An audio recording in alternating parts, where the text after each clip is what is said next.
আর গোলাপের গন্ধে বাপের জন্মে এরকম বিয়ে বাড়ি সত্যি যা বল। নাও, ভালো আছো তো? হ্যাঁ ভালো আছে। তোমরাও আসো, উপহার হ্যাঁ দাও হ্যাঁ আমাকে। আসছি। নাও নাও। হ্যাঁ দাঁড়াও। দেখো কিন্তু পছন্দ হবে। তোর তো আজকে বিয়েতে নীল শাড়ি পরেছিস কেন? আমার নীল রংটা পছন্দ করে নীল শাড়িটা পরেছি। ভালো লাগে বললেই তো হবে না, বিয়েতে লাল শাড়ি পরতে হয়। এই কাকড়া আছেন বলেই তো এত কুশা অনুষ্ঠান। আমার মুখে মুখে চোপা পড়ছে। এত চোপা করলে ঘর করতে পারবি না। হ্যাঁ ঠিকই যা বলেছিস। দাও দেখি 3টে পকোড়া। এই নিন। বাবা শুধু পকোড়া? পকোড়া আর কিছু নেই? একটু না ছাড়ো, খেয়ে দেখি। এ বাবা,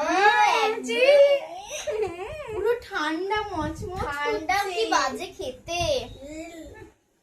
তো পয়সা দাও, কিপটামি করে এই বিচ্ছিরি পকোড়া বানিয়েছে। হ্যাঁ একদম যা ভালো লাগে, বলেছি। আমার একদম ভালো লাগে। আমারও ঠিক ঝাল বেশি। ছেলে দি- ওই দেখো যে টুম্পার মা না? হ্যাঁ সুপার মাই তো দেখো আবার বিনা নিমকে খেতে চলে। হ্যাঁ। চলো ওদের দেখে আমাদের কাজ নেই। হ্যাঁ চলো।